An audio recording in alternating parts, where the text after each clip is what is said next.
I'd like to call the regular meeting to order of the Menlo Park Fire Protection District's November meeting. Roll call, please. Director Corrali? Present. Director Jones? Here. Director Bernstein? Present. Director McLaughlin?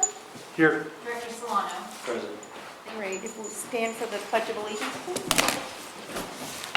I pledge allegiance To the flag of the United States of America and to the republic for which it stands, one nation, under God, indivisible, with liberty and justice for all. Okay, we had a closed session that adjourned at 7:01, and there are no reportable items. So I will open up public comment number 2. I have no public comment cards. Michelle, do you have any? I do not. Okay. I'll close public comment number 2, and we can move on to the desk item, which is also the chief's report. Harold? Yeah, Director, so let me actually first go over a couple things that are not on here.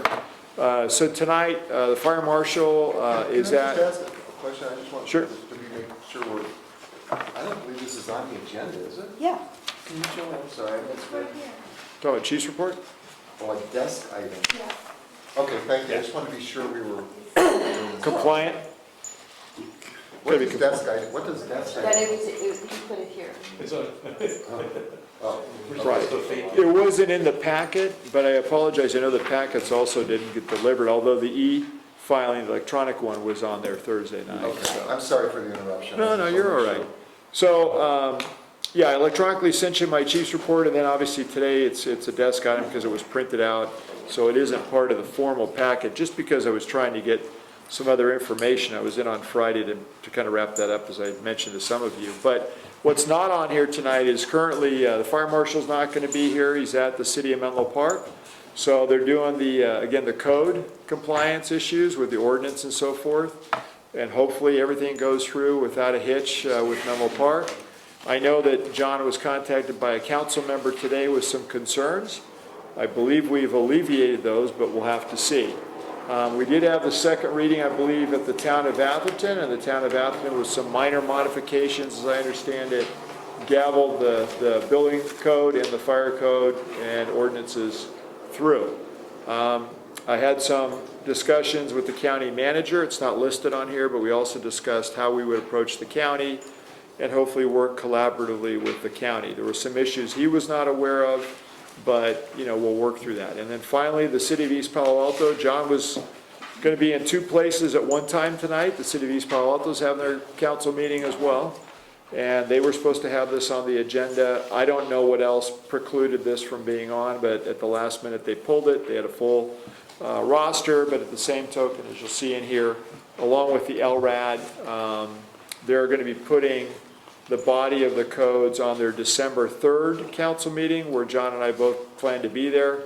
Part of that too is they're going to have their REACH code on there, which is the code that has environmental impacts and some issues for us as a fire district. So on the code enforcement side, John's out there, basically going through all the jurisdictions, and with the exception of the county and some delay in East Palo Alto, everything's moving forward at its normal expected pace.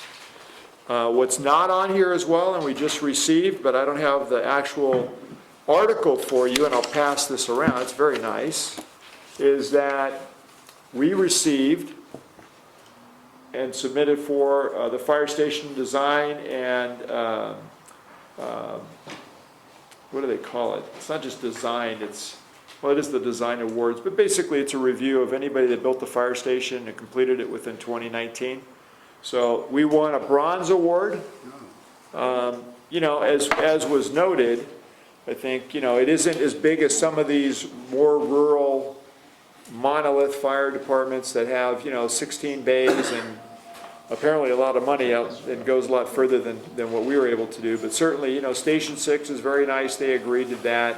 And so, based upon their criteria, we were able to win the bronze award based upon the efficiencies of the station, the seismic resilience, the design, the layout, all those different things, as well as the architectural look of the facility. So kudos to the district. You know, John Hitchcock's not here, but he had a lot to do with that as well. So I just want to make sure he and the design team of firefighters get credit for that.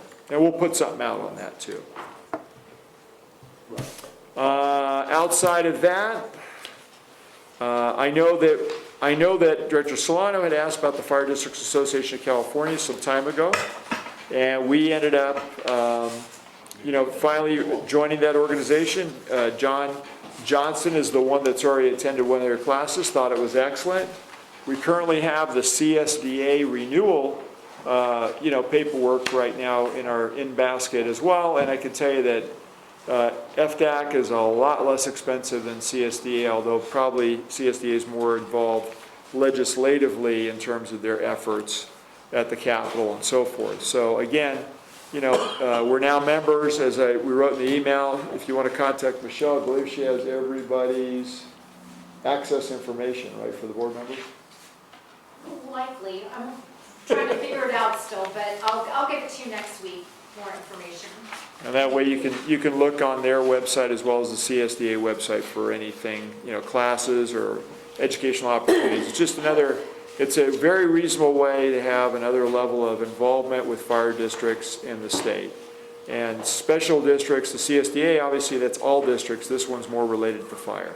So thanks to Director Solano, who originally pointed that out some time ago, I think back in February. In the meantime, now we're members.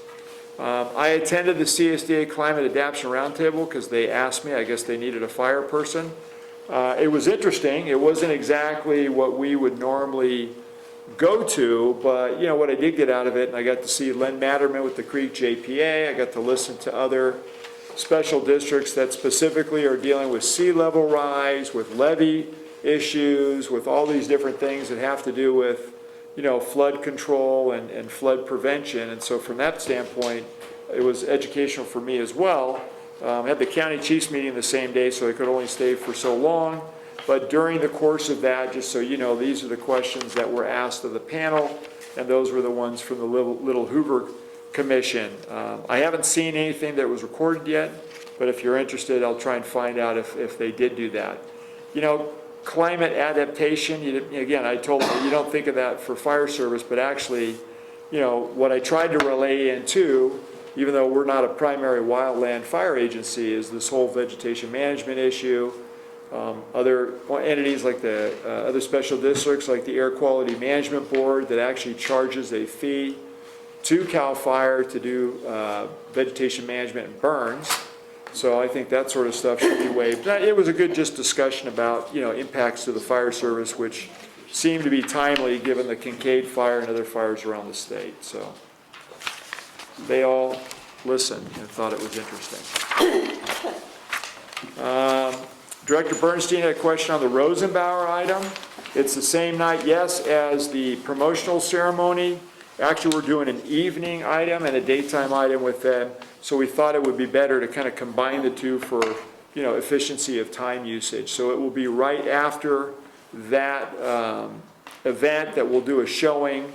So you can come see the truck and be educated about what it does, because during the day we're trying to save that time for fire personnel to be able to look at it, see it, and see how it operates and so forth. So that's the 11th and 12th during the day. You know what time, Chief? Right now, our promotional ceremony is at 3 o'clock. We figure we'll be completely done by 5. Then that's what we're kind of shooting for. That's on the 11th? That's on the 11th, yeah. We'll have a flyer out soon, but with everything going on, we just haven't had the time to kind of nail all of that down and take care of it. I wanted to make sure, Director Bernstein also had a question on the legal service transition. So Eddie's it. Tim's obviously not here, but he's in the background if necessary on any kind of items that would involve anything else, or for Eddie's, information or edification. And then I know to the subcommittee that was asking to work on, us going out for RFP for law firms, we have been discussing other agencies that are interested. Obviously, Myers-Nave is still interested as well, and so we hope to have that in front of the committee by December. We have 3 HR personnel at the CalPELRA conference, and they have a forum there where they have all these different, in fact, you're going to be the presenting And so they're going to reach out to other people that are there and take advantage of everybody being in one spot at the same time, because that conference started today, and I'll it be will down be. there tonight. Yeah, there you go. You're driving from here down there. And Eddie gives a good presentation on things too, so. Town of Atherton, City of East Palo Alto, Menlo Park, just want to go over the LRAD kind of in general, because one of the directions from the committee E-Prep was to go through and identify and meet with each one of their jurisdictions, from police department to city manager, or at least make contact. I mean, it's pretty self-explanatory. We did meet with Atherton, we had some good dialogue. I think that the low-hanging fruit is obviously the Walsh Road system that needs to be upgraded, but there is a broader concern about overcoming the canopy, the tree canopy, which would mean poles. Poles obviously cost more money, and then it gets into acceptance on poles within the town of Atherton. I'm looking back at Kerry, poles are not an easy thing to put in the town of Atherton at all. So there's a reality to, having an LRAD system in the town for various reasons, none the least of which is that they're very focused on their town center, and the city manager made it clear that currently they don't have the funds to do that. And again, with the police chief and the commander's help, we all identified that we probably would need to be up at least 60 to 80, if not 100 feet above the tree line, or else it's just going to get muffled. So, and we found that out with the mobile unit, which is at about 40, Jimmy, what's the mobile trailer for, about 40-something feet? It's 30 feet. Okay, there you go. So that did not penetrate the tree canopy. So that's the town of Atherton. Each one of these is different as you go through. City of East Palo Alto, again, looks like we're on the December 3rd agenda, I hope. So far, that's looking good. That's what they told us. Talked to the police chief about coordinating on messages. Obviously, their concern would be to have it in Spanish, but per the town or the city manager out there, we're very excited to get this in front of the council to get the buy-in. We talked about messaging with the police department, as I just mentioned, but equally, activation will be a lot easier because of the jurisdictions that we deal with. East Palo Alto is the only one that's also dispatched by Public Safety Communications at the county. That's who we're dispatched by, so that's easier. Town of Atherton has their own police dispatch. City of Menlo Park has their own police dispatch, so that makes it a little bit more complicated amongst the public safety dispatch centers. Not so in East Palo Alto. We own the 100-foot monopole, we have backup power, we have the rated vault that all the systems will go in. We already have the Shake Alert, Sky Alert system here, so there's a lot of ways in which East Palo Alto is probably the most, not only excited jurisdiction about, adopting this, but equally is the most cost-efficient and easiest for this to be attained. And it's pretty much wide open. Outside of the multi-story structures on the other side of the freeway, it's our 100-foot monopole should pretty much reach, we believe, the whole mile around the facility, if not more. So we'll keep moving on that. City of Menlo Park talked to Starla a little bit, mostly emails with the police chief, but not to the depth that I discussed this with the city manager. The city manager is very interested, is hoping obviously to do something, but first wanted to make sure that this was used, and as we suggested, on their current communications monopole at City Center. Again, another high point, and again, they thought that would be a good place to put it. However, what she did not know, and I don't know either, is at what height could it go, because they have important police communications equipment on that as well. And so she didn't know, and like I said, I don't know either, if it can go to the top, if it's got to be lower, or where would it need to be. Again, it's slightly higher than our pole at 100 feet, it's 119 or 120 feet, and so we would need to work all that out. There didn't seem to be an issue regarding partnering, meaning cost share. But again, we really didn't get into the depths of that yet, other than there is a desire to move forward with more information, including investigation on their part, to put it at City Center first, to see how it could all work together. And again, that is a separate dispatch center by PD, so we would need to have protocols through both communication and Menlo PD. And then finally, San Mateo County, I just met, it was the last meeting that I had scheduled, it took a while to get it, which was with the county manager and the police chief, and they didn't feel there was as big a need in North Fair Oaks. They didn't feel North Fair Oaks had a fire problem like that. They didn't feel that North Fair Oaks had a flooding problem. They did acknowledge that North Fair Oaks has an earthquake issue just like everybody else, and that if there was a specialized emergency, like we saw years ago to shelter in place with Sims Metal or some other catastrophic event where you needed to notify the community, that that would be a good fit. We didn't identify where it could go because I don't know that they own some property, but we really didn't get there because from their perspective, they said they wanted to see it somewhere else first. Equally, they don't have any money budgeted currently, but could see, specifically the county manager could see some grant funds, albeit that most of the focus on this device, they were really interested because of what they thought would be beneficial to the coast, meaning that if there was a tsunami, this could be used for a tsunami warning system versus as big a concern for North Fair Oaks. So, and I understood that. I mean, they were looking at this as they want to see it somewhere else, they want to see how it operates, and then, you know, we could move forward from there. But again, there's no cost sharing, there's no location discussion right now. They're basically show us somewhere where you got it, show us how it's going to be operable and going to work based upon performance. Then we're interested to have a discussion beyond that. And so that's why the LRED purchase and installation proposal, it's not done yet, and it won't be done until we finish the December 3rd meeting with the city of East Palo Alto per the committee's direction. We've now made contact with every jurisdiction to what some of the concerns of the board members were regarding common operating procedures, the state, other issues. I know Jan, Ryan, and I have been working on different angles of all of that. And so, again, I think by your next board meeting, or sooner if desired, but certainly after December 3rd, we should be ready to present this to you with all of the information that was requested. Great. Unless there's any other questions, that's, I think, the majority of, not all, but certainly the majority. There's a lot of other items in here. Let me quickly scan it. But I think they're self-explanatory. I know Director McLaughlin in the space needs assessment, we're moving at a 4-hour first meeting, but you know, John was out all on Monday, we're working hard on that. Director Solano, I mentioned to him and discussed with him the Lawson grant letter. The letter did not go out because the detection system was basically stopped before it was submitted, and that was by county OES. We found the Station 77 dedication plaque. There was a fluke. But I'm glad we found it, you know, I mean, and then, thank you Director Crawley and Director Solano, but Director Crawley specifically for inviting me to the Veteran of the Year Award. Both directors were there.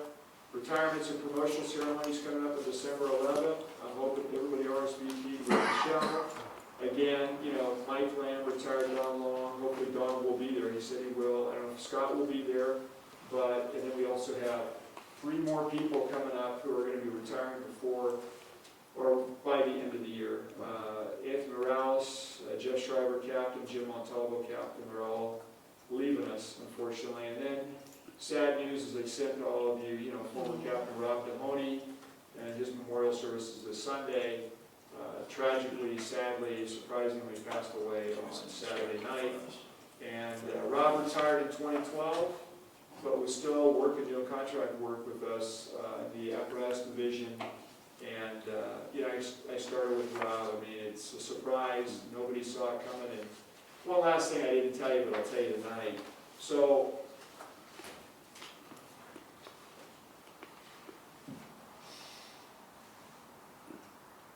All right. So when Rich Hall died of cancer, Rob took his truck. He's an old 50 series truck, Chevy, that Rich used to drive to work all the time. And Rob finished it on Friday Oh, and brought it back to Rich's house for Barbara, his wife. And so that truck was done for the family. and it's kind of Rob's last act in service to somebody else. So, and I didn't think he was gonna get choked up, but that's a big deal, you know, and they were close. You know, and Rich, when he died, you know, everybody thought he was gonna make, he had a remission on his cancer, then it came back. You know, he's now on Memorial Wall in Sacramento as a cancer victim from the job that we do. And anyway, I thought that was just, you know, it's a nice ending, if you want to say that, for, you know, Rob, Captain Mahoney, and his last unselfish act to somebody else. So anyway, so I just thought you should. Chief, Thanks, Carol. Chief, I was a little confused on the hours for the memorial service on Sunday.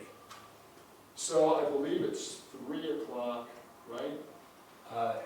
11 to, No, I'm sorry. Yeah. 11 to 3 for general attendance. That other time slot on there was actually when we send the honor guard up there and the rigs up there, because they have to put up the flag, they have to get it in position, they have to help set up. What time would you encourage us to arrive? Let's say, what was 11:30? I think the start time was 11. Yeah, so anytime before the start time, because who knows what parking is going to be? You know, and who knows how far we got to park. But, you know, it's one of those Hawaiian shirt things. I know, he, Hawaii that's so shirt. him. You know, That's- Brian Dixon, you know, recently passed away too. It's, you know, it's funny because Rich had Hawaiian shirts, Brian had Hawaiian shirts. Now, you know, Rob has Hawaiian shirts. It seems to be a theme when you have your memorial ceremony. But anyway, also on December 16th is the award ceremony. We sent you the flyer separate as well. That's looking like it's going to be a nice event. It's also the 25th anniversary of our paramedic program. And, you know, there's a video that Melanie and others are working on for the paramedic program. George Miller's been working on a book of the history of the paramedic program.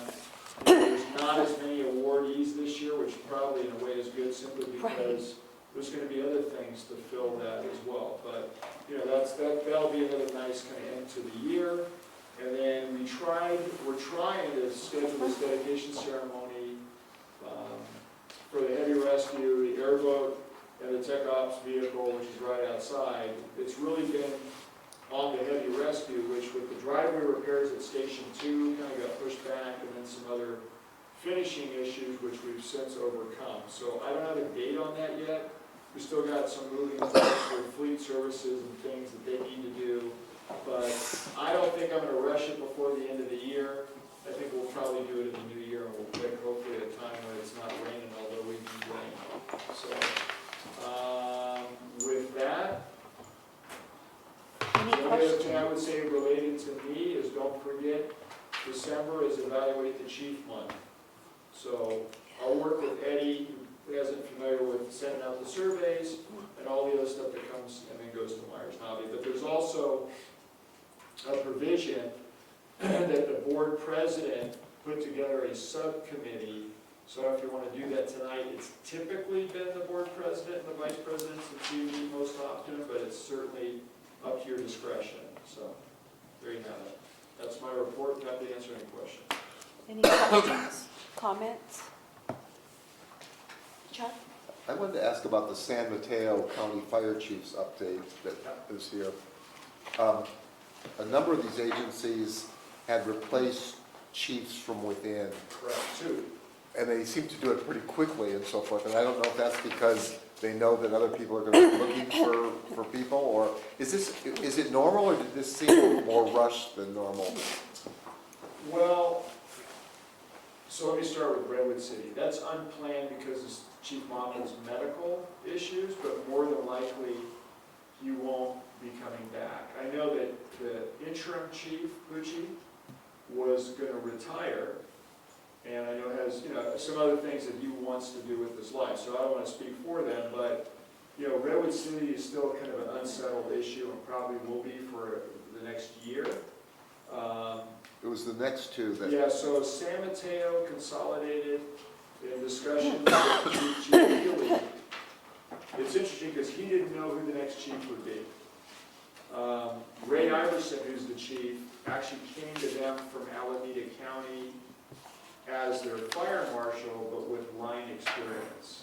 So he obviously jumped, I don't know where he came, if he came from somewhere else when he was, before he went to Alameda County, or if he moved within the county, I don't know Ray's background. I know Ray is one of their deputy chiefs, and so that's a recent, I would say Ray's been in this county for, I don't know, Jimmy, you're new to it, but Ray's the only current deputy chief since Don Long started 4 years ago. So everybody as a deputy has changed out in 4 years, with the exception of Ray. So somewhere between 2 and 4 years, I think, is how long he's been there. He came out of Alco, and now they tapped him, or he's accepted the chief spot there. I know that he was testing elsewhere. And then in terms of Central County, you have to remember that Chief Kmeyer was asked to be the chief when their previous chief was arrested and lost his position. So that was kind of a tumultuous period of time. John had just moved up from being the EMS division chief to the deputy spot, literally within 2 months became the fire chief. And speaking to him recently, we have a good relationship. I know that he's got some other plans in mind. I don't think he ever thought he was going to be the fire chief that quickly. And so within the rank and file there, Chief Barron, who's going to be the fire chief, Bruce, who we know is on our USAR team, who's been around a long time, has been inside their organization for a long time. He actually truly would be an internal candidate that's moved all the way through the ranks. So out of all those entities, and I'll end with San Bruno. San Bruno has no interested parties, and their flyers are out for hiring right now. So really the only internal true legacy candidate that's been promoted is Chief Barron in Central County Fire. These might be backwards, because you have Barron here for San Mateo. Yeah, no, then I screwed it up. Okay. I'm sorry, that's one of those late nighters. That's all right. But I get I must add, wow, that's a big, it's a lot of dyslexia on that one. Huh? Okay. Not even a number issue Got it. or spelling. Yeah, I'm sorry. So Barron is with Central County, Iverson is with San Mateo Consolidated, but again, came there a few years ago. Okay, thank you for the background. Yeah, and look, directors, I thought that there might be a broader discussion amongst these entities about, could they consolidate? Interestingly enough, I'll just say this, San Mateo Consolidated is actually having discussions with North County Fire, which means they have to jump over Central County.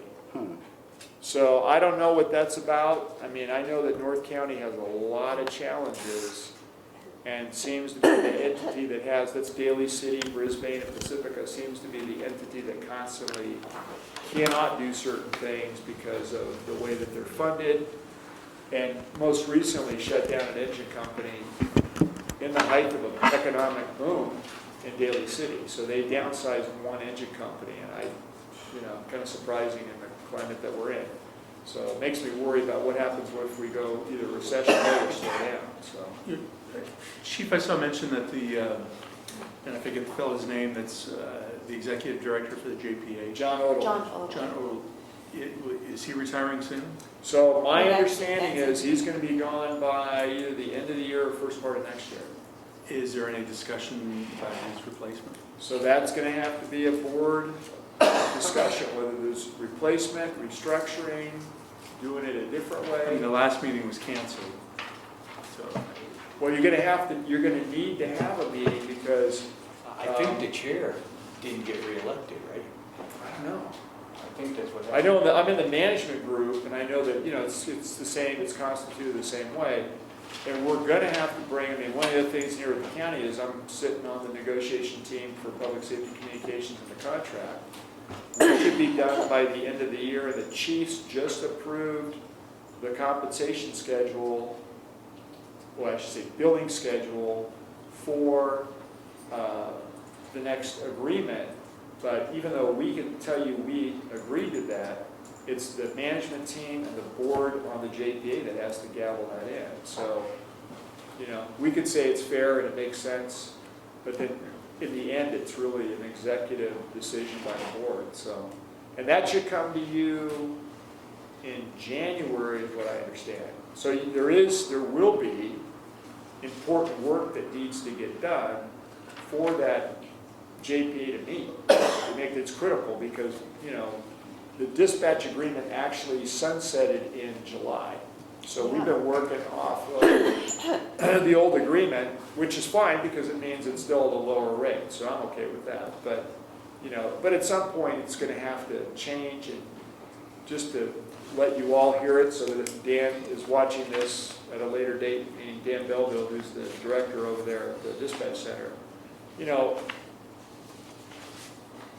this probably would have been a different negotiation if there wasn't a brand new dispatch center with a brand new computer-aided dispatch console and system that they're plugging in. And last time when I sat in this negotiation, they could not give us numbers or information. It was terrible. It was done during the recession, and they started off with, we want 7%, and in the end they got 1%. But when you do that in 2009 and you're in the heat of nobody's doing well, it does look different today. And again, they just moved in. I mean, you know, in that place some of you have seen it, it's beautiful, it's modern. And so, you know, if you had an old Grumman cat in the basement of the county, I don't think we would give you as much, you know. But right now, you know, you need to come up to some modern standard, including that they've got real expenses. So I think we costed all that out pretty fairly, and hopefully that comes across when you finally see it. So we'll see. But that whole discussion of the executive director, I'll find out where it's going to go because that's coming to a head. Yeah. Like everything else, everybody's got a life. And then that, as you know, he's a PERS annuitant through Daly City. And so is that something that the JPA wants to do again? Okay. It looks a lot different. Any other questions or comments? Okay, thank you, Harold. You're welcome. We'll go to the consent calendar. Is there a motion to approve this consent calendar for items 2 through 5? So moved. Second. Any discussion? And all in favor? Aye. All opposed? Okay, the motion carries, and we'll go to the regular agenda to item 6, which is discuss and approve and propose content for the annual reporting of mandated inspections per California Health and Safety Code 13146.4. So as mentioned, the fire marshal is not here, but I'll take that one on. We just had some discussion today, and then we had it when we constructed the report. I mean, this is, as you know, this is under the legislative provision that came out associated with the ghost ship fire and tragedy. I'm looking for it right now, sorry. But bottom line is, you know, not only are we meeting the mandated inspections, but we're actually exceeding those. So at the end of the day, just so you know, the added items at the end here that we put in the report are on page 2. In addition to an already model program, as you have already heard, and I think, you know, I don't want to resell it and rehash it because you heard it. Over the last decade, based upon direction from myself and the fire marshal, we'll also be including the total number of buildings with the fire district excluding R3s, total number of buildings occupancy inspected that year, total number of inspections performed by each engine company, total number of inspections performed by the Bureau of Fire Prevention and Life Safety, and the total number of hazardous materials and special occupancy permits and inspections performed that year. So what John and I discussed, beyond what the requirement was, what would just be good normal business? If they had never mandated this, what are we already doing that we know you as a board and that what we do should have visibility on it for both the community and just, again, normal course of business, all these things as well. So we're not, you know, we didn't feel like we wanted to be limited by what the grand jury said and what the legislation said. We certainly didn't feel like we would be constrained by it either. So, you know, we'll have all that additional information just because it makes sense to do that. Now, On the policy side, remember, that was where they mandated that it had to be done by a certain time. So that's part of this report as well, making sure that we're working, as it says here, by November 30th, each department submit a proposal to its administration authority, setting the content of the annual report. So that's the date, that was the target, we're meeting the grand jury mandate, and we'll just, incorporate that into, as it says here, normal course of at least reporting out to the legislative body, which is you. Chuck? I'd like to make a motion that we accept the reporting content as presented in the staff report. Is there a- Who seconded? Okay. Thank Any you. discussion? Okay, all in favor? Aye. All opposed? Yeah, absolutely. Motion So now we carries. can tell them that we did that, right? Yep. And one last caveat, not in here today, that was discussed. So we found remember I told you we had developed our own software product through IT, it's an app, but like anything over time, it has different challenges and issues. Today, John and I discussed, and I don't think it'll rise to the threshold that the board needs to approve, but we're looking at another software package that actually would meet our needs and fit into Excella, which is the master document / inspection program that allows us to use digital plans.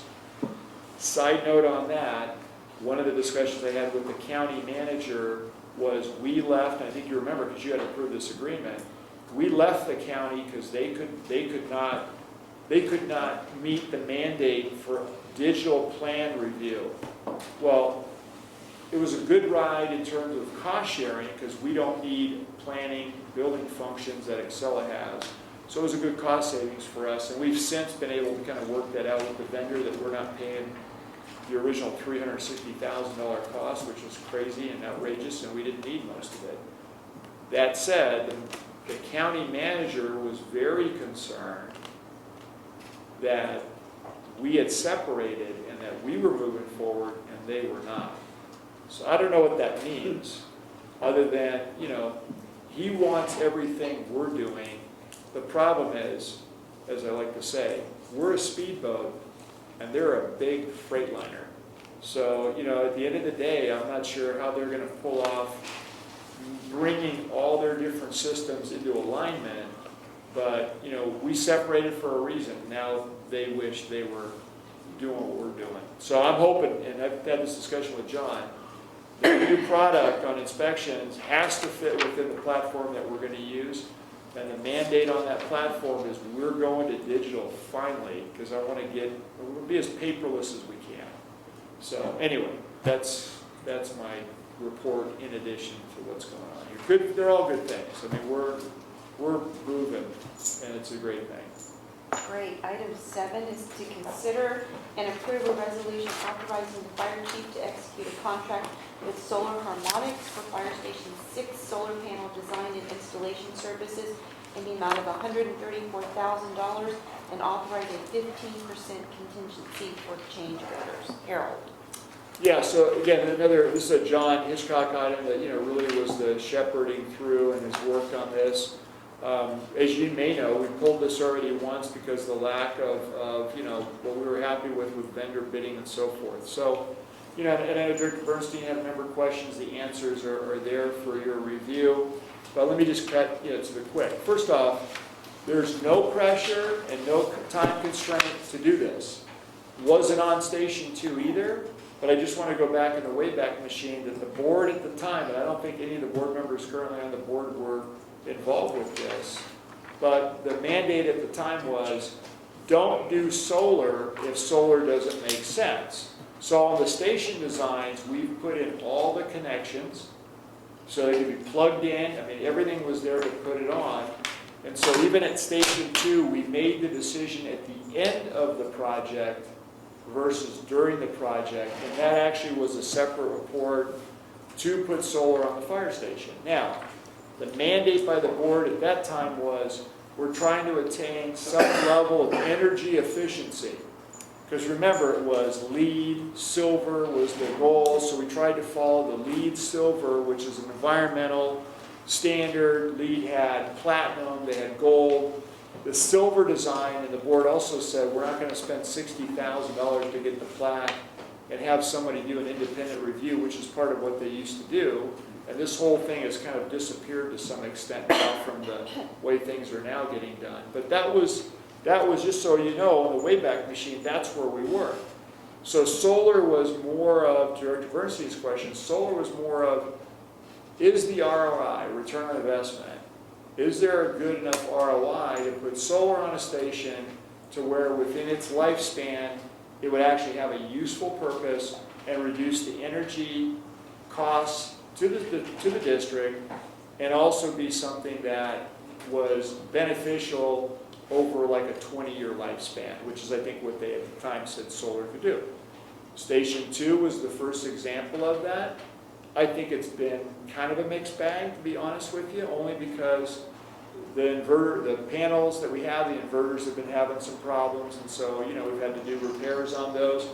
Maybe it's better today, you know, you got to keep the panels clean, you have to wash them, or else they don't produce as much. Nevertheless, you know, we think or predicted we were within the 60th percentile that, you know, there's some energy efficiency. Now, what works against that? That was a lot easier with 3 firefighters and 4 firefighters and 5 firefighters, and now with 7 firefighters, you know, each one uses energy, right? Each one turns on a bedroom light, each one moves around the station. So even with motion sensor lighting and an additional piece of equipment in there, there's more energy that's being consumed in terms of the original footprint. So where am I going with this? That's the backdrop for some of the questions which were beyond the purview of what we had discussed back then. So I don't want to make this report more than it is, and if you want more information, I don't know that we didn't prepare this report with some of the other current issues in mind, meaning public safety power shutoff, meaning can you have battery storage, and where would you have battery storage, where would you put it, how would you wire it in? Those are things we're looking at for Fire Station 4 because we're in the design phase, and that's new technology. But even for Station 2 and Station 6, it was never designed into the structure, so to go back and do it on 6, I'm not sure what it would cost, but it would not probably be cheap, and you'd have to make a bunch of modifications, and do we want to do that to a brand new station? The other part of this report gets into the carport to add more panels. I would absolutely recommend we not do that because that's on the neighbor side, and I really don't want to agitate the neighbors any more than necessary. And Director Bernstein had mentioned earlier, and said, well, it's a smaller station, it doesn't have the 3-bay, and so yeah, it is because that's the land that we could get to make this work. So, this isn't the greatest candidate for solar, but it equally will have a value that we believe today, as best as we can calculate, to accomplish the original goal of the board as was stated at the time and that we had, which meant, is there an ROI to get some benefit out of solar that would be within its lifespan, and the district would not only be saving some money, but environmentally trying to be sensitive that we are trying to do our part to save energy and be a clean and efficient organization? And the answer is yes. Did we calculate battery storage? No. Could we do, I know some of the other questions that were asked, could we do some of the things that are asked there? We could, in terms of more analytics and analysis, but that's beyond what we would know. So we would need to bring a third party in probably and ask some of the questions that Director Bernstein has asked to somebody else, which, again, I would say to you that I would not do this tonight because I don't have the answers to those questions because we're not experts. And that's different than the original board direction, which was, is there an ROI? Would it make some sense? Would it help? And the answer is yes. Again, all the other stuff, I don't know. So that's my report. Chuck, did you have any, you had your comment, Jim? As I read through this, I'm not sure we're being ambitious enough with our objective. You know, is there a need for an additional redundant power supply in the event of, you know, the grid goes down? Right. You know, and I read about, you know, the generators being fueled by the 500-gallon tank that's at each station. I don't know what the burn rate is on the trucks. You know, how long could we reasonably expect to operate that generator and all the other equipment, especially in a major disaster? Is this something that we should consider as, again, just a redundant power supply? And if that's the objective, then I think a lot of these other details line up behind that. So let me answer that, because I think, I mean, these are good questions, right? We weren't having PSPS before the power shut down. I know that, again, this is kind of subjective, because we haven't done the analytics this way. When we put that generator in, it was really to run the station for the typical 72 hours you don't have power, right? Even an earthquake, I know they've said 7 days, but we could refuel all our generators, and we do have fueling capability. We have a vehicle that we use to do that. We do that ourselves, so we don't have a third party doing it. That's also anticipating that the courtyard has fuel, the pumps are running. I mean, so there's ways to do it, and we feel like, you know, again, we think this generator with 500 gallons, as we looked at it at the time, was about 4 to 5 days on load. Now, let me say something too.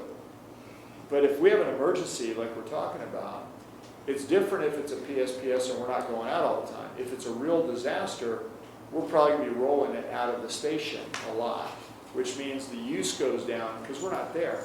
So lights would go off, there wouldn't be any drawn energy because we're not in quarters as much. We're probably going to be out in the field for an extended period of time. So that's where, you know, the PSPS is a new thing. 7 days we always thought was a push because we have a capability, we could fuel our own. We designed for the normal outages and maybe an earthquake, right? So, and Chuck brought up a good point on battery storage. It's new, you put it in, what do you not do? So, and as I said, you know, my preamble here, there's analytics in here that we never did because today's a different day with a different set of circumstances. So I'm pretty confident that the 500 cross fuel bladder diesel generator makes sense and it will work well. It works well for us right now. The reason we even cross fuel is because you don't want the diesel to get stagnant. So circulating diesel makes it more reliable in terms of having a generator. One of the things we looked at with generators is you got to put stable in the fuel if you don't use it because it's going to sit and sit and sit, which means you got to dump it out every once in a while. And what do you do with it? Do you put it in vehicles? That's probably not good for injectors on the fire truck. So circulating by fueling is important, but equally we make sure we get down to a certain level, we order fuel. And again, we get deliveries on the fuel, each one of these generators. So we could also put a bigger bladder under this generator, 500. I mean, there's different options. You can put 1,000, maybe even larger. That will probably require us to go back to the city to get a permit to do that, or bury air quality management folks. But, you know, again, I'm not going to say that Director Bernstein didn't ask some good questions. I'm going to tell you that this was about doing a better job environmentally with solar to take, again, as an ROI, making sense to the district to offset energy use and become more of a global climate, partner, right? So is it your view that a redundant solar power supply just isn't necessary? Well, here's the thing, and this is outside my scope, but I've heard it, because we started talking about this. Most people don't realize, and I may not be 100% correct, so this is my understanding. All the people that think they're going to use solar and battery and then use it for their homes, they're not off the grid. And the way it works a lot of times is they're reselling or still on the grid. So I think what a lot of people found out when PG started shutting the power off, even though they had solar, they may not have a battery. And then even sometimes if they do, is that a system that when it comes completely offline, you can actually use it in different ways, like charging your car and running items in your home. that's not 100%. I think a lot of people got really disappointed and frustrated that the long-term ability for that to occur, to be off the grid, independent, also comes with, then you're completely off. Meaning that if you live up in the woods and you don't have power, that's a whole different animal. So, again, this is not my area of purview. I understand what Director Bergsey is asking. They're reasonable questions. I mean, that's why I say, if you want us to do more research on a whole different angle on this report and solar and batteries and generator, we probably need to do that, so. Can I make one point? Yeah. My understanding was that they went to look at the site and put the panels where they could, that would yield the energy. Right. And I think even adding on that extra carport, even putting that together, that was the max that could be gotten out of that system. With current panels. With No, the I- current panels, with I mean, that I'd like to examine, technology. just the desirability of an alternate energy. And when I say energy, the solar panels and the industrial batteries that, would support a station. Well, let me add to that, because admin, we're in the same boat.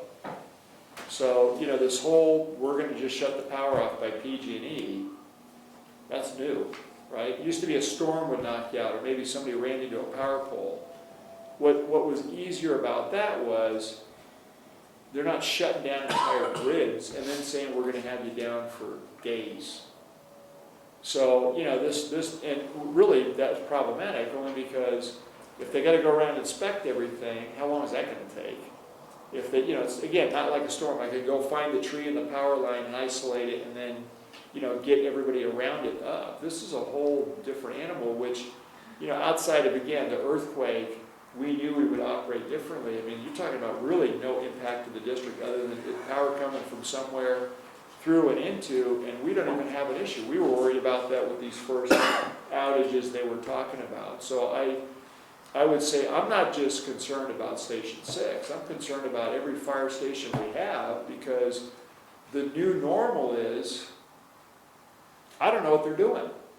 And I don't think it's good. And we certainly didn't support it, but they do it anyway because they don't, they're not going to, they got their own reasons to doing it. And so the premise behind the original intent of this report was back to a paradigm that maybe doesn't really exist anymore. I mean, meaning there's new information, new techniques, new things that we know, and a different set of eyes looking at it. So, but we would need to bring somebody in to look at all of it. And I'm perfectly fine to do that. Like I said, there's no rush to do this. You don't have to do it. I mean, and I do agree, there's more questions than answers right now around Although all this. With the new station, or with Station 4 under development, Yeah. wouldn't we want to consider Oh, we're getting those answers. if, I'm upsizing everything. if we're going to put the industrial batteries in place and those have to be. Well, and remember batteries, so one of the things that Jim knows is we actually talked about separate room for batteries. Don't forget, Tesla's not the only battery that has a runaway fire. Because once they start to degrade, so do I want that, do I want that in a space where it's open in my building? Because now I've added something that has a problem, just like we found out with computer batteries, right? So when you get a runaway fire on one of those things, do I have it in a separate room with its own extinguishing system? I mean, we're entering into new things that we never had to think about before. And then is that compatible with a generator that would take that load? So do we want batteries if we have a generator? I mean, I don't know. I mean, this is all brand new, and it's certainly.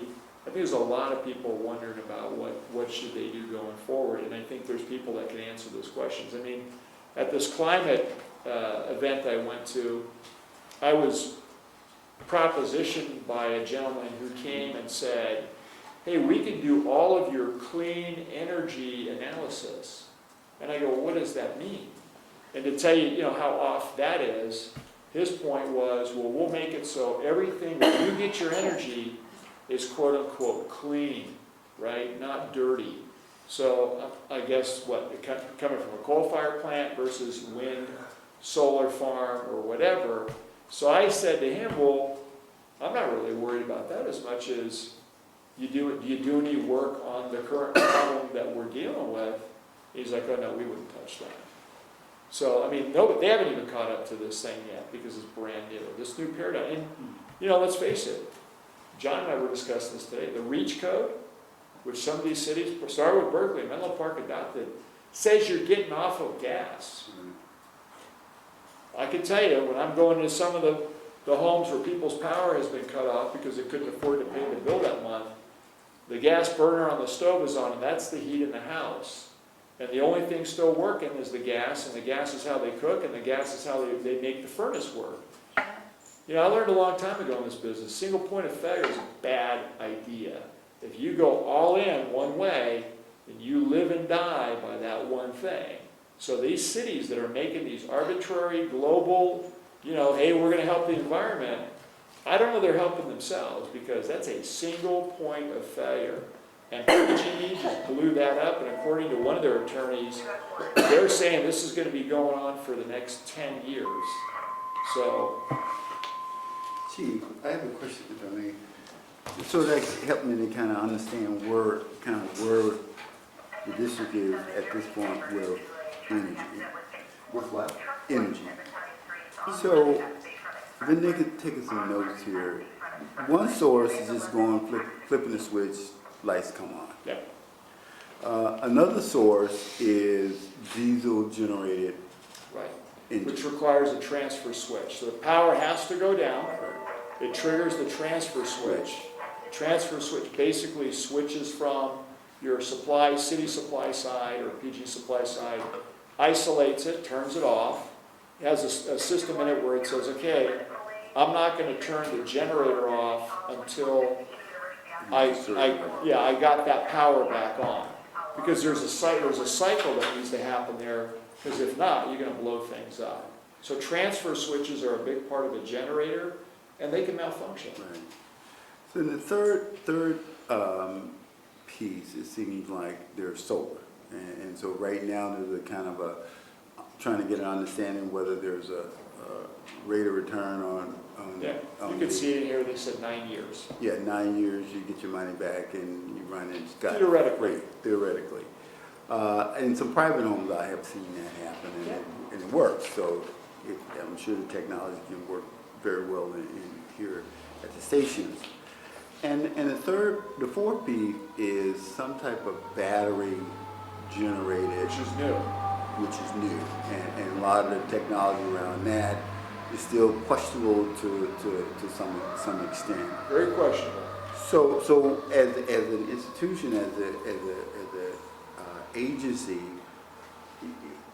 would we try to focus on an array of any combination of these four particular alternatives, or are we just trying to get maybe one, get the best one we think may happen? But it seems like each one of them will have its own set of unique problems. Right.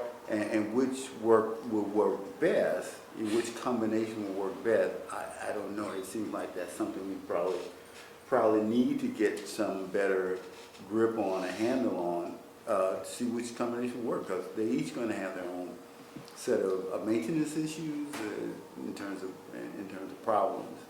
So if we're voting to decide should we move forward with the solar, my answer is yeah, let's look at it. Let's understand it a little bit more.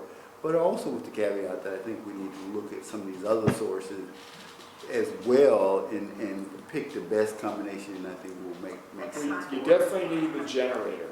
So just to give you a sense on the older stations like Station 4, and this was for Station 6 and Station 2, we used to have a roll-in, size of a wheelbarrow, 5,000 watt generator that we put to a special outlet that would power up a couple lights in the firehouse. Now you had to be there to roll it out, you had to be there to turn it on, and you had to be there to refuel it. And it had its own plug-in, and it had 3 or 4 lights in the building that it powered. So at least you had some light. That was it. Station 4 today, if the engine's out on a call and the power goes out, Till somebody comes there and rolls out the 5,000 watt generator and plugs it in the right outlet, there's no lighting. Yeah. And when the lighting comes on, it's gonna be like one little light from the what was it, the station's built in the 40s, 1940. that's in the ceiling. And we check it from time to time, so it works. What about the doors, were they open? No. So, because none of those systems are on that, right? So just know, station 2, station 6, it's a huge change to put these massive generators that are in there. But here's the other problem with doing that. You got the Bay Area Air Quality Management Group that's involved with that. So based upon how big and what, they're into permitting, they want to see checks on it. They don't necessarily and have not liked generators, because generators and diesel still have some emission exemptions that they don't like, because that pollutes the air. So they're not exactly the most favorable supportive of generators. Now, for a public facility, you have to do it. To Director McLaughlin's point, I think, where you were going is, we used to have a standard formula for emergency service facilities, and we follow that, right? 500,000 gallon diesel, 3 days, 72 hours, no brainer. You're gonna get either refuel or you're gonna, everything will stabilize by then. That's now been extended to 7, but it's also been blown up by PG&E, who's gonna do these random shutoffs. Yeah. That's gonna affect all kinds of stuff, right? So, this new, and then of course add in battery technology, and how good is that? And with exponent failure analysis, we've been having those discussions for years, because they've been experimenting at our training site, watching batteries burn off, right? And then what happens when that occurs, because all of a sudden you got a runaway fire, you can't put it out. Hence the Tesla on Highway 101 and Highway 85 that sat there for 10 hours because of the propagating battery fire, or the laptop computers that started airplanes on fire, right, with the lithium batteries. So batteries still, we're not exactly 100% sold. And so even in station design, Jim and I have been looking at this with John, if we put a battery in the station, where are we gonna put it? Because if that thing takes off, I don't want that burning the station, right? Could be in an outbuilding? That's a possibility. So in the code, they're just now starting to deal with that. Remember, we've already had these discussions with all the battery-operated equipment that we have, the defibrillator, the jaws of life, our radios. We have an array of batteries because the technology's made our world a lot better, a lot easier, and it's much more reliable. At the same time, if one of them takes off, based upon the off-gassing that it does, the propagation of the fire, it's its own new problem. We've made it better, but we've made it more complicated. So, again, can you mix a generator battery storage system? I think they got to be separate. I don't think, because would you burn something up if the generator comes on and then all of a sudden the two try and work to do the same thing? And can you use solar independent on a battery storage if you want to sell your power back to PG&E or still be on the grid? I think those are all mutually independent systems currently. I think that's what people started finding out. So, again, I'm not an expert, but I've seen enough to understand. That goes way beyond the old board direction saying, let's just put solar on the roof so that we're environmentally sensitive and we're saving some money, and we would meet the LEED silver category for station design. That doesn't exist anymore. Chuck? Yeah, and I think this proposal really does address the old priority. When I brought up, and these are just new priorities. We're telling our volunteers in the community, you've got to be prepared for 7 days. Right. And that's a different priority. And it seems to me, but we're still talking perhaps about the same systems. It's not that $134,000 is that much money or it's a terrible thing, but it seems to me that we ought to take a harder look at this. And one of the things that I think the district could do is leverage its buying power a little bit better. That's not a criticism of the procedure here, but we're maybe, it depends on what we're going to do with the warehouse in terms of, do we have a new roof out there? What do we do with solar there? Can we retrofit other stations with solar? And it seems to me that if we did it all kind of over a couple-year period with a single vendor, we probably could do better than what we're doing here, because we're doing a lot of it, we're doing it with a common technology, with our knowledge, so we've got a single system. I would recommend that we sort of postpone this decision a little bit till we know a We little bit don't, more. yeah, we don't have an issue with that. The other thing I wanted to mention that I learned here, and that is in terms of the Station 4 design, that we've specified a metal roof on that. All the stations. Yeah. But I was going to mention now, there's a new technology in terms of roofing materials where the tiles are actually solar panels. I don't know that that's preferable, I'm not advocating it, but it seems to me we ought to at least look into that, because if this is something that we want to Right, pursue. didn't exist before. It didn't exist. Right. I don't know what the issues are, I don't know what the dangers of it are, I have no idea how long it lasts and when it has to be replaced and all that kind of stuff. But it just seems to me the technology is just racing forward here. China's come into this in a big way, we're, the European countries, and it just seems to me that the old priority is not enough anymore, that we ought to be doing a little bit more. So let me give you on the metal roof, you know, the old roofs that we had had flat top roofs, and they leaked, and they were a problem, right? And so when we started replacing that, we knew we had to have a pitch or it had to be metal.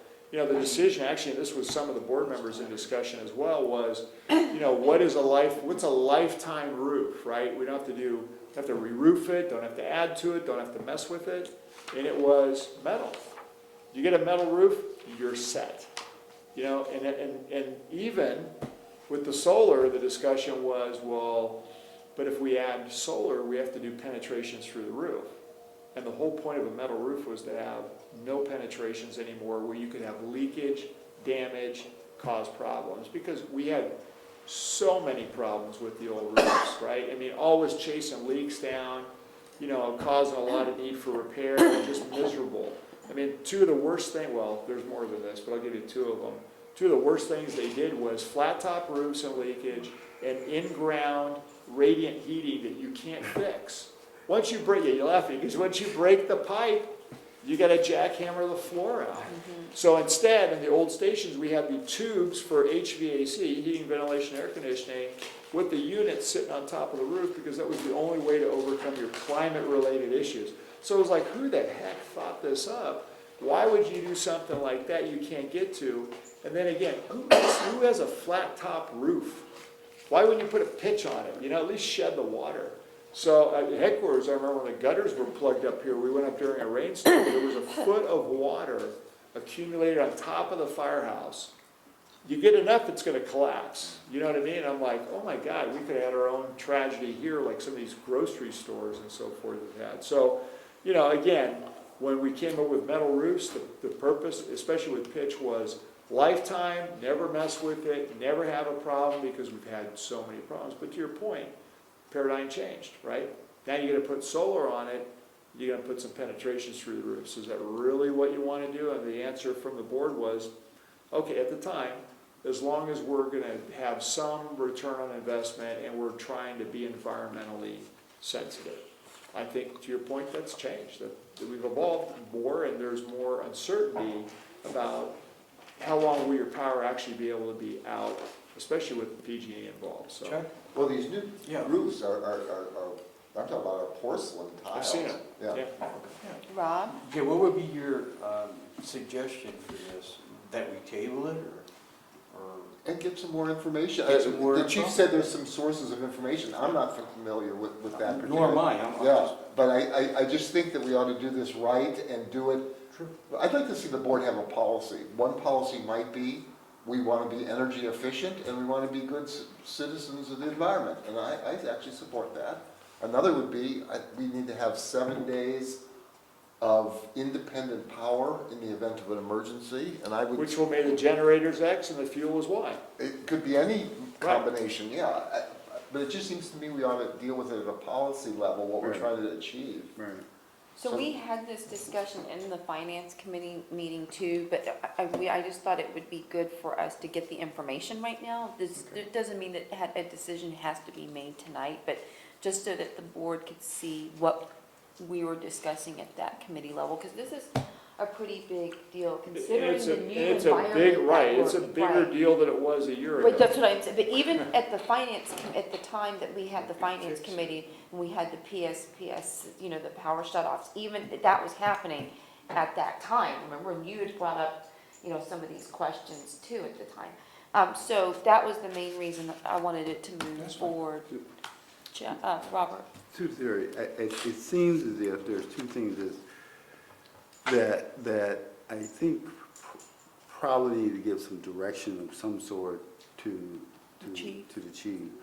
One is what Chuck brought up about policy, and that's a kind of a board need to look at that. And I don't know if the board come up with the policy or the chief come back with information to create the policy, but I know that needs to be worked on, as well as looking at, the second part is being able to look at and explore the options, and I think that's pretty clear from the conversation tonight. So, I would hope that the board can kind of come to some direction that they can give this chief tonight, so they can kind of set his sails on those directions.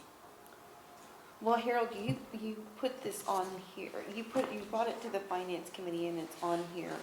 What did you want to see from this based Well, on look, we had the a- finance committee? Yeah, well, I wasn't at your meeting, but I heard, what occurred, Yeah. and I look, I'm not here to say that I think this is the right timing on it. Yeah, I think the questions were good. I think we've been having the same discussions, and it doesn't just involve this station. I Right. mean, the conversation and the whole circumstances surrounding all of this stuff has changed, is different than where we were when we did Station 2. So, to John's credit, John just followed the same, we finished the station, Right. now we're getting the solar bids. But, I mean, Jim and I have discussed it for all buildings that we have, and we've got problems. We don't have generators at every one of our facilities. We don't have, maybe there's a different way to do it with battery instead of that. What do we really need to power up? And I'll give you one for fire admin. We found out when the power went out that we didn't have the air conditioning unit hooked up to the generator Yeah. to, We were to here. keep the AC on in the IT room. But see, nobody ever thought of that, because usually the power only goes out when it's winter time, and then it goes out for a short period of time. Well, it wasn't the IT room, it was the IT room, it was something else before it was the IT room. Well, it's true, right, so they didn't wire it in that way. Yeah. So, again, that required us to have to make a change and get an electrician in there. They didn't think they'd have a fire chief in a wheelchair, so the elevator doesn't work, you know what I mean?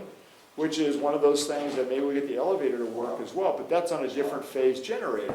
So, all these little things, including, the gate down in the parking garage, which we can turn to manual and manually open it, that wasn't powered during the power shut off either. So, again, our ability to even operate normal business during one of these shutdowns that they do, it's not a storm, right? It's not like the old, or somebody hit the power pole. We found out on a hot day in the 90s that we got problems, and we need to fix those. One of the reasons they're shutting. And that's just that facility. Like I said, we got other stations that don't have, Station 4 doesn't have anything. Right. And that's closer to the foothills, which is where these shut-offs were going Well, on. the rural areas. So do we need to bring more, we have roll-ins, because once we go to a fixed, as Jim knows, then Bay Area Quality Management says, there's certain rules that we gotta follow. So, again, it's not a simple process, and to what Director Bernstein brought up, there is all these new technologies, but how do they all fit together? I mean, do you want to have solar panels in your roof? Because, and I'm not saying no, but that kind of reminds me of the heating and the concrete, right? It's like, well, what happens when that doesn't work? Do we got to rip the roof off? I mean, how do you fix it? Robert? I would like to, and I know Rob is not here, but we can wait if folks decide that it's worth waiting for, or we can squash it right off the bat. I would like to make a motion to refer the policymaking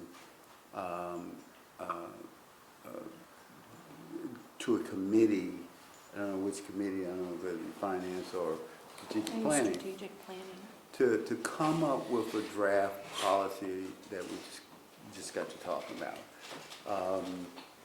And so that's the first motion. The second motion is just to request that the chief look into the options and which option he think would be the best options. And by looking at, talking to some other company that specialize in all energy efficiency kind of thing, if there's such a company out there, and then to bring that information back to us so we can kind of take a look at it. And it may dovetail into modification of the policy, the ideas that the committee may come up with, so. So do you want to make those motions, or? I do, I would, You can do one at a time. take one of them at a Yeah, time. no, I Yeah, know, one hold at on, a time. because you had your hand raised and Jim has a comment Sure. too. So if you want to make the motion first, or do you want to hear other people's Consider comments? comment. I mean, Okay, it's Chuck. nothing. I just had two questions, so I'm just trying to understand more of this. When you use the portable generators, are they inside the building, or are you able to leave them outside? So stations 3, 5, and 77 were designed into the building, but access is from the apparatus room, and then it's vented to the outside. Now, it's kind of goofy because where they're vented, well, this is for air, the exhaust goes up through the roof, but the venting is, typically at the entryway, you know what I mean? But they did that at the time because they wanted it to be quiet, because the other thing you gotta have a consideration for is the community, You know? right? So this whole, how close is it to the neighbor, if it's got fuel, how big is it, how loud is it? All that stuff is a consideration, so the cities, dictate some of that as well, as does, again, based upon sizing, you're into the Bay Area Air Quality Management folks. And so, there's a lot of different things. Again, I'm not an expert in this stuff, and as we, even the REACH code, we're talking about energy and electricity. We've been asking the cities, if you're gonna put the REACH code in, give a public safety exemption so that we're not gonna be told you can't put gas into a new fire station. Because I told John, I go, look, at the very least, when we started seeing this stuff, for our own self-preservation, I don't want to be, again, a single source of failure. So that was actually asked of Menlo Park, and I believe they put it in for at least for the PF, public facility, you can have gas and electricity come in. But had we not done that, our options to build a new firehouse in Menlo Park would have been that we can't put gas into it. Yeah. That's crazy. Because they actually also have gas-driven generators, not just diesel fuel. And the other thing I wanted to ask you about was Robert had an interesting idea about our own experience with the solar panels. I take it that the vendors that were proposed here, or the two that proposed, were not the same vendor as Station 2? No. And Station 2, the vendor isn't bad as much as then you go to the product, it's the inverters. So based upon who builds and again, how many years ago is that now, right? So, you have some of the same vendors out there, you got other ones that have gone broke. Cylinder is a great example of that. We try and do all American, so that limits you because, making panels in the United States versus buying foreign Chinese panels. I mean, all that is stuff that we have within in the board's driven scope of work that we can buy certain types of things and can't buy others. So we know certain kinds of equipment that we wouldn't want to buy again. Yeah, we would not want the one that has, and again, the inverter problem too is a real problem. As soon as you shut down a section of the panels, you're not generating energy from that, right? So your ROI, your reliability, and like I said, we're, for whatever reason, you're next to University Avenue, it generates more dust and dirt. So the panels need to be cleaned more often too because it's such a busy roadway. That's interesting, thank you. Jim? I just want to say, I like Robert's approach, referring this, I think strategic planning would be the best place for it. But before the committee can consider, I think we need to answer some of these technical issues before we can discuss the policy implications. Well, I think you can discuss policy, but I think it's a two-pronged sword. Develop policy, we need to know, is it a reasonable redundant system to the generators, and is there a mix there, and what is the, which way is do you that go? mix? I think we can it need some of be that. independently run? I don't know any of that. I think we need some of that technical information before we can Yeah, and we admit we do not have that. So really address it. I think I think that part of it can, the committee can begin through its own, Sure. yeah. We need to consider brainstorming. the issue, but Right, but the final conclusion of what that policy is gonna look like is gonna be really dependent on what the chief would come up with in terms of practical, a combination of energy sources that may work for, not only for the fire station, but I think for the facility, because you mentioned administration as well. That may be similar, may be different. So I think there are parallel tracks that could be looked at, but I think the final conclusion can't be really made until. I think it's a good approach. Yeah. Remember, So so we, you want to start the policy discussion? I think that we can start the Yeah. discussion at the committee level, and Yeah. it And probably we can won't even- come out of the committee level until the committee get the information. so I think having policies is good, so I appreciate that, because I will tell you that, you know, our contradiction moving forward on Station 2 was put a metal roof in and not have any leaks. The minute we said we were gonna go to solar, you had to put James. the brackets through the roof. Gotta hold it up there somehow, so you have to put the racking in, right? And once you do that, you gotta put the tubing and the piping in. Well, all that had to go through the roof, so we spent more money to put a system on that building that we immediately defeated by putting in solar. And I'm not saying it was the wrong decision, I'm just saying the original decision was, we want an impenetrable roof, so we never have leakage again. But it was in direct contradiction then to go into a solar panel. And our environment is changing, seem like, Well, that was an expensive, that is the most expensive roof. And we basically put a bunch of holes through it, which is exactly what we said we weren't gonna do. So, I mean, you know, at the time, I just, you know, again, we made that decision after the building was completed.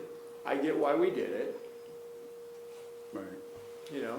So I mean, if it leaks, don't blame the fire chief, yeah, hopefully it. because we said don't do it. Do you want to But- make your motion then? Make your motion. So I'm gonna make a motion, and please help me with the motion.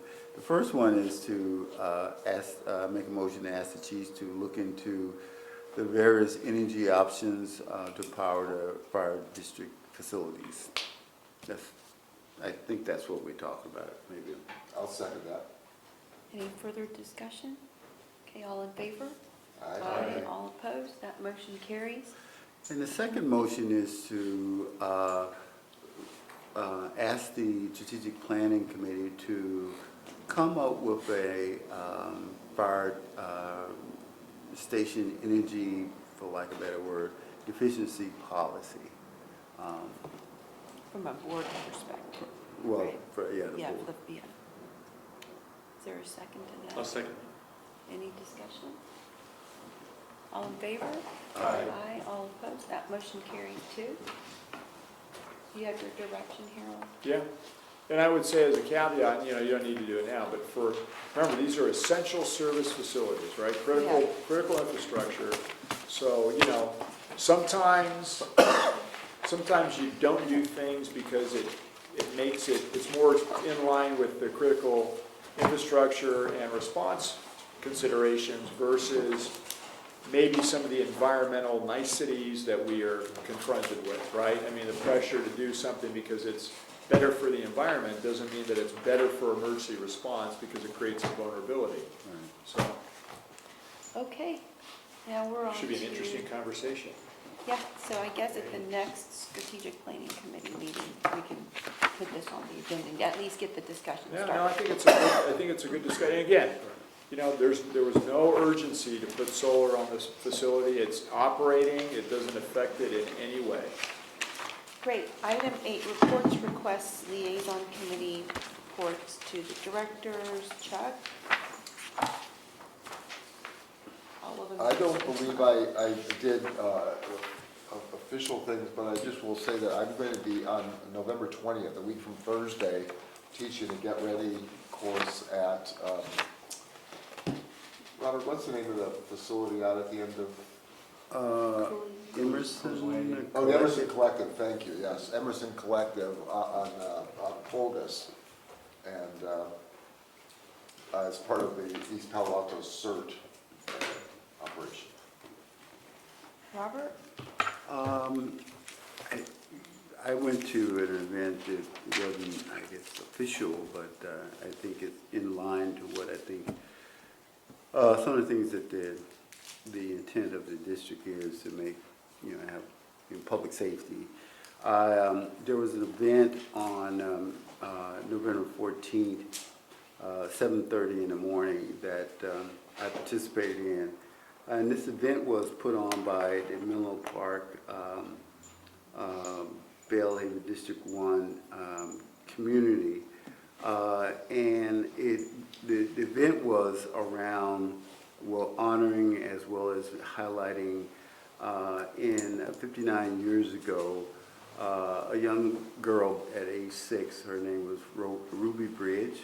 Yeah. And so Ruby Bridge was the first African-American person that entered into a segregated school during that period of time.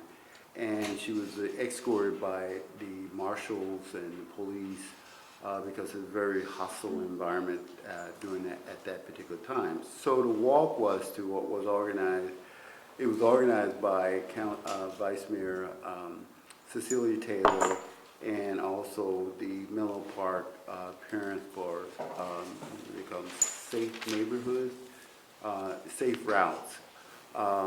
And this person who organized it, who's part of that committee, is Jennifer Wollerson. Yeah. And it was well.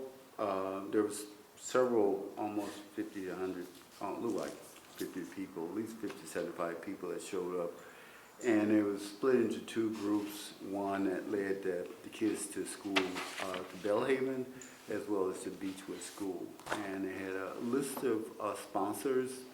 Some of them were the Safe Kids from Santa Clara and San Mateo County organization, San Mateo County Safe Routes to School, Stanford Children Health, Parents for Safe Routes, the City and County Association of Governments for San Mateo County, and San Mateo County Office of Education. And various food and beverages were provided by Cafe Zoe, and as well as Stanford Health. It was a good event. The police department was there that helped escorted the kids along with parents with their kids to school. And the whole idea was not only celebrating the honor of 59 years from Ruby Bridges entering the school, and then the whole notion about safe route to school. So it was well received by the people that was there, and so that's what I did, which is unofficial. Rob? I have a few items. Some are proposed agenda items that I'd like to bring up for discussion at a later board meeting.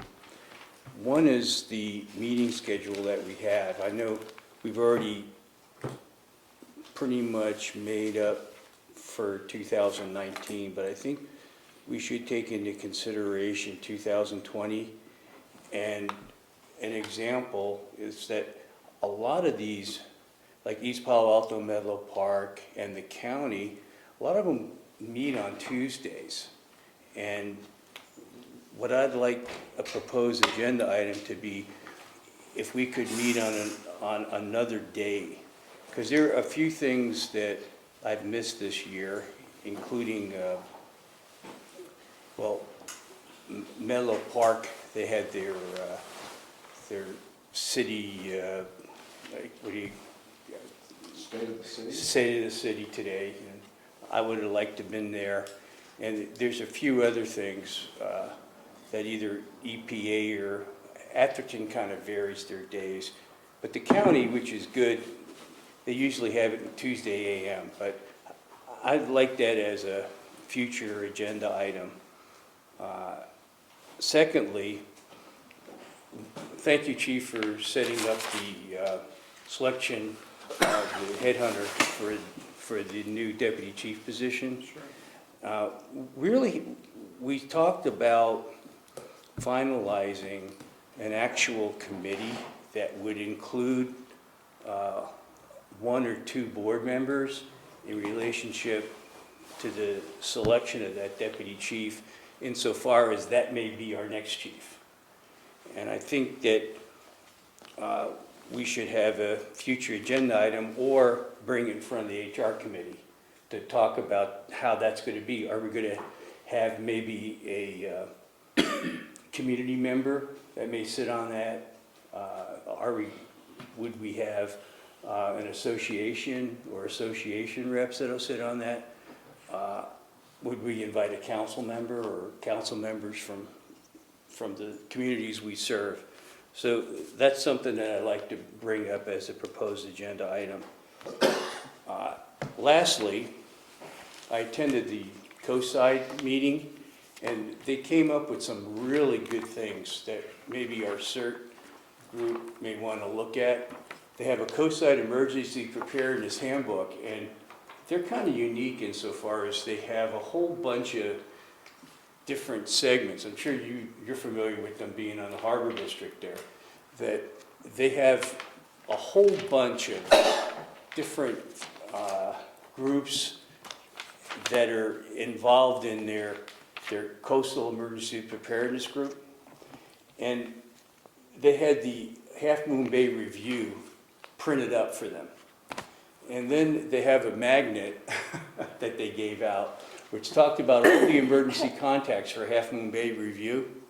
And they could just put it on the refrigerator. And they have it from the American Red Cross to the different schools, Half Moon Bay Police, the Pilots Association, the county sheriff, sewer authority. I mean, it's just something that we don't have here within our district. And I think it would be something that maybe CERT could get involved with. And it's a magnet and it goes on your refrigerator. Let me see here.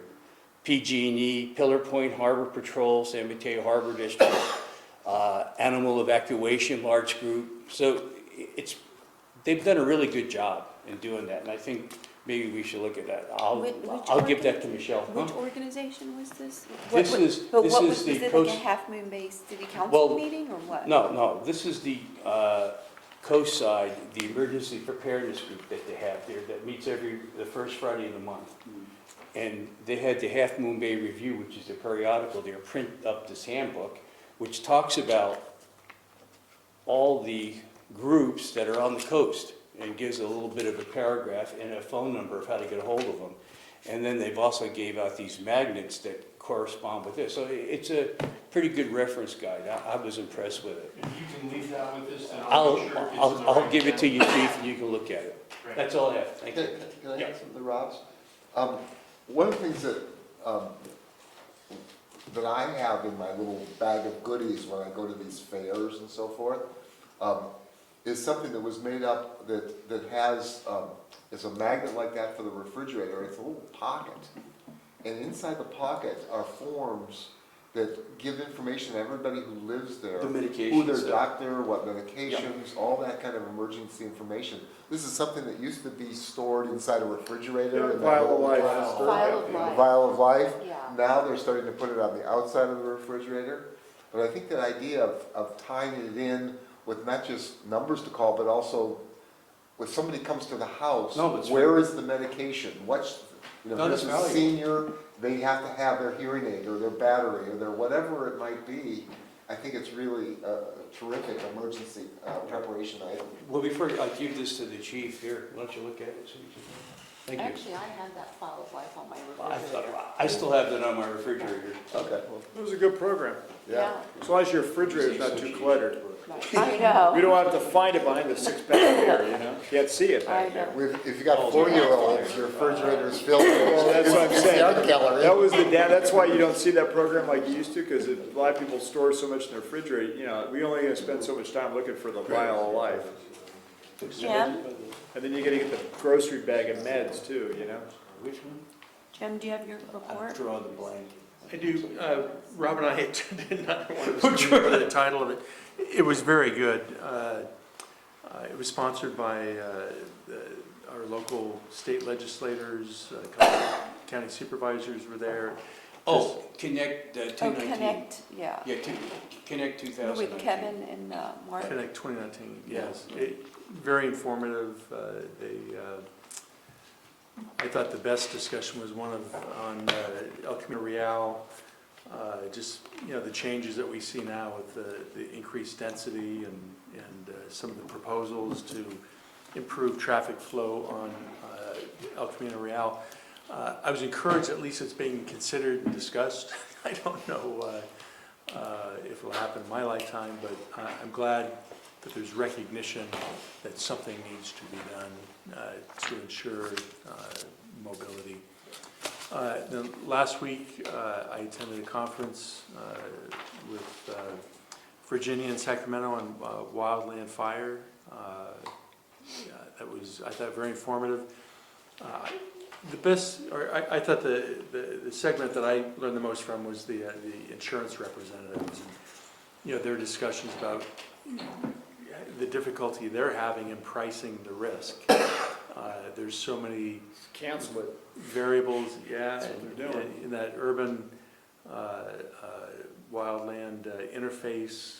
How do you price that risk? And some discussion of perhaps a program similar to the federal flood insurance might be in order for wildland fires. So again, very worthwhile to attend. So that's all I That's have. good, okay. So I've just a few things for the president's report and things that I wanted to hand to you, Harold, actually, because the first thing was the Alameda Santa Cruz corridor meeting that we had on November 14th.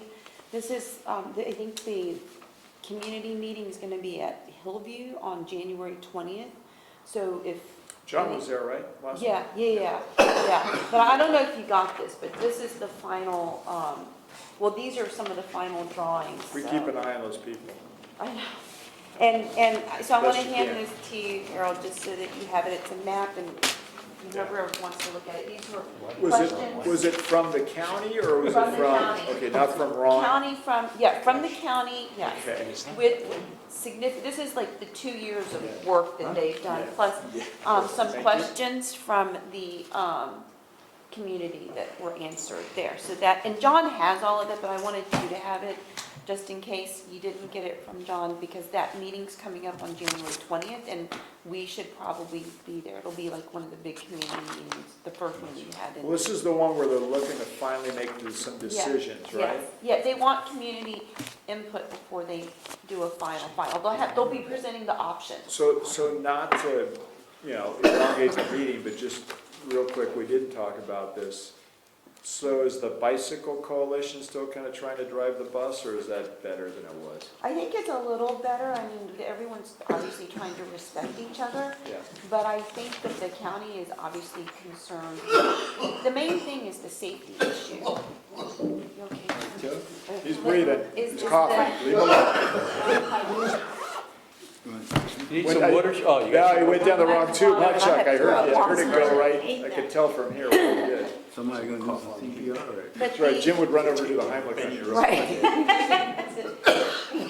So I think everyone is respecting other viewpoints. The main thing is the options are going to be presented to the community on January 20th, and we should do it. John has been working extensively with the county so that our needs are met in terms of turn radius and all of that. So he's been working pretty closely with the county. The committee has heard what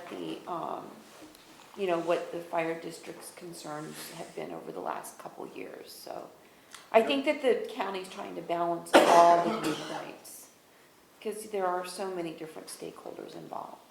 Well, I think Director McLaughlin's earlier point on El Camino, I mean, look, all these things are interrelated. Yeah. And so, they constrict one place and change the rules or the profile. It only puts more pressure on the other points. And then, some of these things like adding bicycle lanes and then reducing the number of lanes or the width, which is one of the big ones they wanted to do to slow traffic.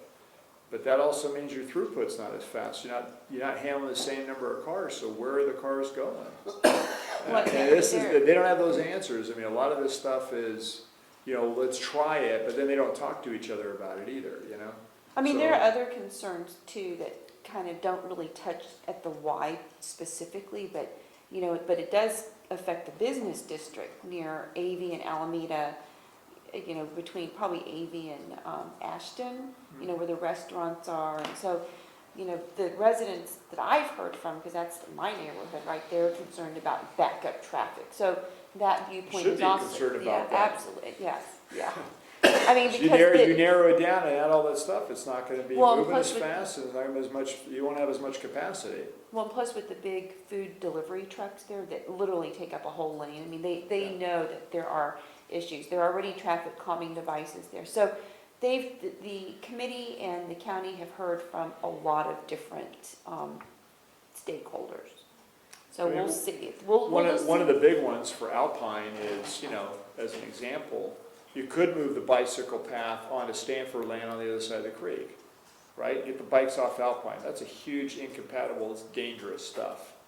The other one is, I know they just did the open space thing, but put a roadway through the ditch area to Stanford and take all that traffic that goes that way off of that's going to Stanford, put it on Stanford land. And I know that's like heresy to some people, but you want to fix some of these problems, it's going to take some major changes like that, that's totally in their control. But that's like Totally in their that's control. out of the control of the I know, Carol, I because know. they're dealing with the why. And I know, how but they- look, we're, and I'm preaching to the choir because you've heard it, Yeah. but how many calls do we need to go to repeat the same problem over and over and over again? People are getting hurt and killed. So the that's bottom why line. we should be at the January 20th meeting at Hillview. So as I get the information, I'll. And the I'll bicyclists, send it I've never, they are not, if they think they wear some sort of armor, they're crazy. out. I know. This, I have to be on a major thoroughfare thing is nuts, because they're gonna lose. The teenage kid texting on the phone, weaving with a 3,000-pound car, you lose. Sorry, Every game over. time. Yeah, every time. I don't get it. But yet Well- they fight so hard to be on those routes, right? Because they have to have the same rights as a car. It's insane. No, You're not a no. car. I got news for you. Not a car. Well, let's just, I think let's just go to the meeting and see what the options are, what the community is saying. So I also attended that Capitol Weekly California Wildfires event with Jim. Yep. And it was actually very interesting because it was not really geared towards public safety people. It was more towards the layperson, the consultant. I thought that was the draw, right? It was through CSDA, wasn't it? No, Capitol Weekly. Here's the program. I'll pass it to you too. I thought it was more towards it wasn't elected officials then. No, it was more like some of the media, some of the different people who spoke on the panels. Like Rich Gordon was there speaking on behalf of the Forestry Association. So it's actually very interesting because it was less emergency response oriented and more like land practical. Land use, Yeah, insurance yeah, issue. insurance, Yeah. hospital care, that kind of thing. And, even the communication issue got brought up. The thing that the insurance issue was very interesting, but one of the things that kind of hit home to me was, I can't remember, it was the first panel on why these things were happening. And Yeah, what they were saying that what did they say? Like the campfire, I guess this burn survivor told Gavin Newsom that she didn't even know about the fire. So there was a whole issue of communication, right? Notification, and that it was very important because he was very upset apparently after he heard about that. So I don't know what is happening. If The anything governor is- or? The governor, yeah. So I don't know I'd what. be upset about a lot of things, but that would be low on my list of what But I I'm think there's just something about. telling you that, the communication piece was a big part of that first panel conversation. Did they talk about tons per acre at all or not? Or does everybody just like? Well, avoid there that? was the whole thing about cleaning the forest also, right? Cleaning Right, forest. yeah. I don't know if I Well, use you the know, word, like I don't know removing. if I use the word cleaning, because that seems to be what the problem is, right? That the president said X, and then so they Well, don't want to whatever clean you it. want to call it. I call it tons per acre. I will call it prescribed burnings, which is probably what they do that in the. I call it logging. That's what No, it used to wait, be this- called, and it worked So I know really, like up really in the well. mountains, in the mountains we have the prescribed burnings too. So that's what they were talking about, things like that. So, anyway, so I brought that program for you to just take a look at. But Yeah, I look thought at it was interesting. I mean, Yeah.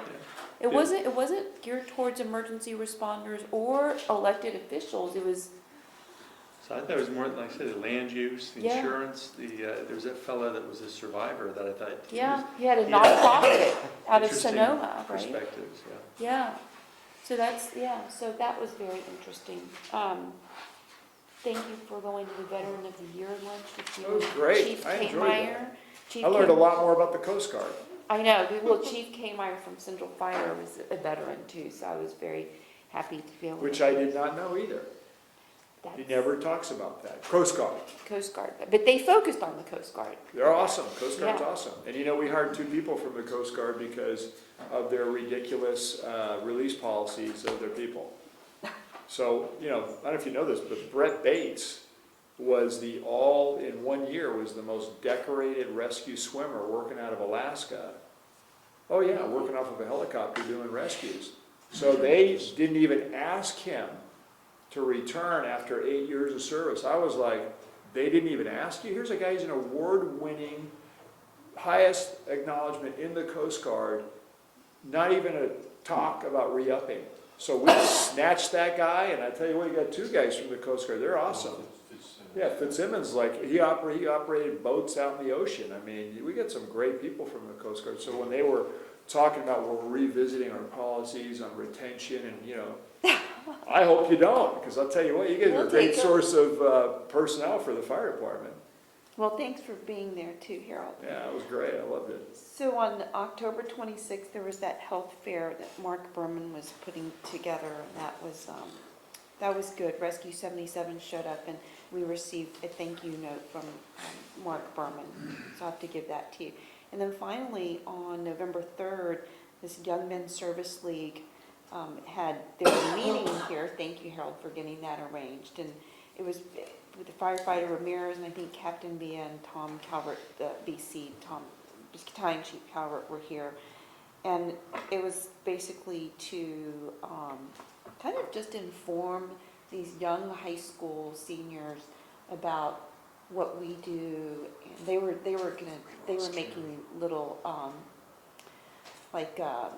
emergency packs for seniors, so that the people who did do the volunteer deliveries of meals for Meals on Wheels, they would also give these little preparedness kits to the seniors as well. And apparently that was a hit. So, and it was great that, you know, we had. I have some future firefighters. that Yeah, have well, something and like so, that, you know? yeah, so they got to hear firefighter Ramirez, who was great.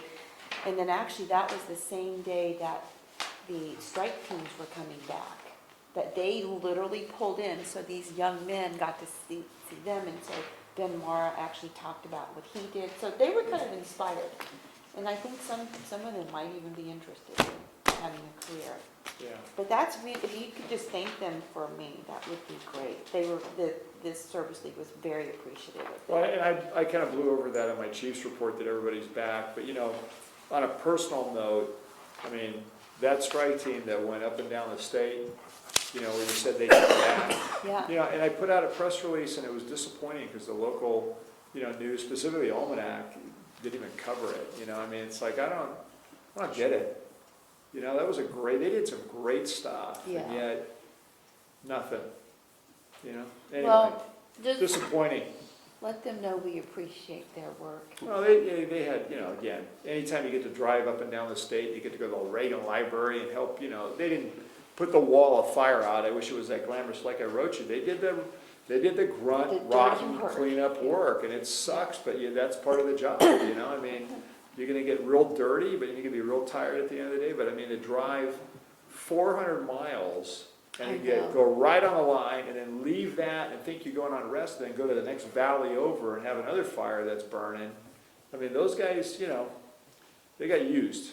And that was, you know, they didn't mind it. Everybody wants to be the hero in front of the fire, but, you know. Well, I think they were satisfied with their job. Well, they got that the work. did. They love Yeah. their work. Yeah, well, they were great. Nobody wants to sit around. Who No. was the strike team leader? Ben Mora. Ben Mara, And Dan Coyle was his trainee. yeah. You know, and again, I mean, Don Long was one of our strike team leaders. Don's gone. I mean, we're running out of some of these people, and, you know, so, and it's much more difficult to get people certified for the wildland stuff, because they actually have to be on the fire, and then they gotta do different things, like they have to be in charge of a burnout unit, meaning that you're back burning the fire. Well, they don't do that in every fire, so to get all that certified is not easy. Right. And almost, you know, quite honestly, in my opinion, almost too hard. Because, you know, if you can't get those set of conditions, you don't get signed off. So, you know, that leads us, because we're a municipal entity, and so are all the other entities in the county, we're all in the same boat. We're losing those people, and it's problematic. So, Well, that's all I have, so I'll open it up to public comment number 3, and I don't have any public comment cards, and I don't think Michelle does either, so I'll close public comment number 3. Is there a motion to adjourn? So moved. Is there a second? Second. Okay, all in favor? Aye. All opposed? Okay, so the meeting is adjourned at 9:10. I think 9:10, 9:08. so again.